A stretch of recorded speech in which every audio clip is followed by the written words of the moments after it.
కార్తీక పురాణము 14వ అధ్యాయము. ఆబోతును అచ్చుపోసి వదులుట. ఉషోత్సవం. మరలా వశిష్ఠుల వారు జనకుని దగ్గరగా కూర్చుండబెట్టుకుని కార్తీక మాస మహత్యమును గురించి తనకు తెలిసిన సర్వ విషయములు చెప్పవలన కుతూహలముతో ఇట్లు చెప్పతొడంగిరి. ఓ రాజా, కార్తీక పౌర్ణమి రోజున పితృప్రీతిగా వృషోత్సర్జనము చేయుట, శివలింగము సాలగ్రామ దానములను చేయుట, ఉసిరికాయలు దక్షిణతో దానము చేయుట మొదలగు పుణ్యకార్యముల వలన వెనకటి జన్మమందు చేసిన సమస్త పాపములను నశింపజేసుకుని వారికి కోటి యాగములు చేసిన ఫలము దక్కును. ప్రతి మనిషిని పితృదేవతలను తమ వంశమందు ఎవరు ఆబోతున ఖర్చు వేసి వదులును అని ఎదుర్చొచ్చుచుండరు. ఎవడు ధనవంతుడై ఉండి పుణ్యకార్యములు చేయక దాన ధర్మములు చేయక కడక ఆబోతున ఖర్చు వేసి పుణ్యాయనను చేయడు, అట్టివాడు రౌరవారి రౌరవాది నరక కూపములను అనుభవించుటే కాక వాని బంధువులను కూడా నరకమునకు గురి చేయను. కాన ప్రతి సంవత్సరము కార్తీక మాసమున తన శక్తి కొలది దానము చేసి నిష్ఠతో వ్రతం ఆచరించి సాయం సమయమున శివకేశవులకు ఆలయమునందు దీపారాధన చేసి ఆ రాత్రి అంతయో జాగారం ఉండి మరునాడు తమ శక్తి కొలది బ్రాహ్మణులకు సన్యాసులకు భోజనమిడిన వాడు ఇహపరములందు సర్వసుఖములను అనుభవించరు. కార్తీక మాసంలో విసర్జించవలసినవి. ఈ మాసమందు పరాన్న భక్షణ చేయరాదు. ఇతరుల ఎంగిలి ముట్టకూడదు, తినకూడదు. శ్రాద్ధ భోజనం చేయకూడదు. నీరుల్లిపాయ తినకూడదు. తిలాదానం పట్టరాదు. శివార్చన సంధ్యావందనము చేయని వారు వండిన వంటలను తినరాదు.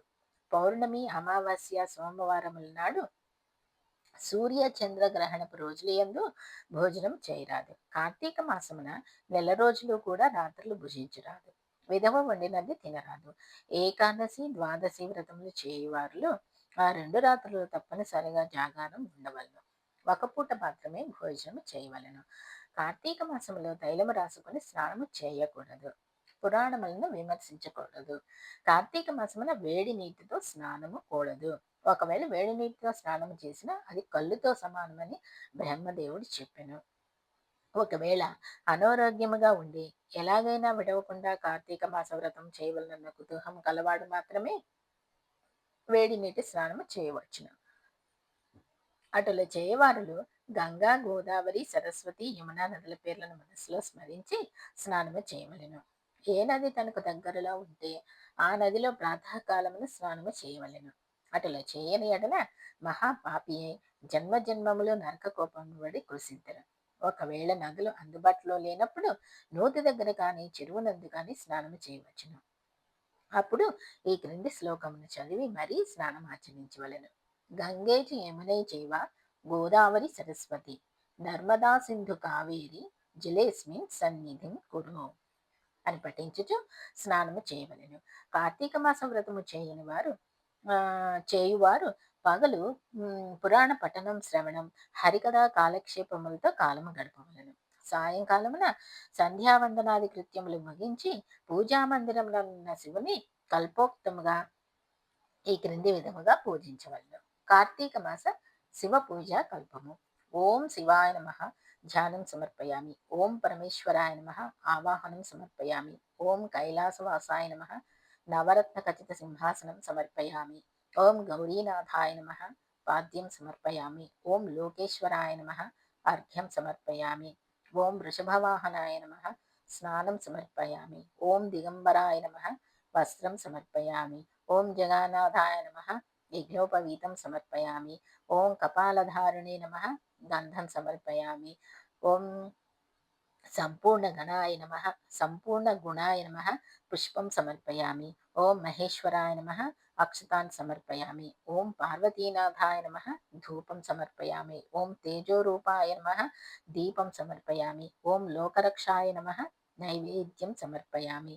ఓం త్రిలోచనాయ నమ కర్పూర నీరాజనం సమర్పయామి. ఓం శంకరాయ నమ సువర్ణ దివ్య మంత్ర పుష్పం సమర్పయామి. ఓం భవాయ నమ ప్రదక్షిణ నమస్కారం సమర్పయామి. ఈ ప్రకారముగా కార్తీక మాసమంతయు పూజించవలెను. శివ సన్నిధిని దీపారాధన చేయవలెను. ఈ విధముగా శివ పూజ చేసిన ఎడల ధన్యుడగును. పూజానంతరము తన శక్తిని బట్టి బ్రాహ్మణులకు సమారాధన చేసి దక్షిణ తాంబూలాది సత్కారములతో సంతృప్తి పరచవలను.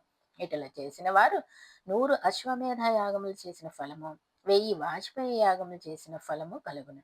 ఈ కార్తీక మాసము నెల రోజులు బ్రాహ్మణ సమారాధన, శివకేశవుల సన్నిధిని నిత్య దీపారాధన, తులసి కోటను కర్పూర హారతులతో దీపారాధన చేసిన ఎడల వారికి, వారి వంశీయులకు, పితృదేవతలకు మోక్షము కలుగును.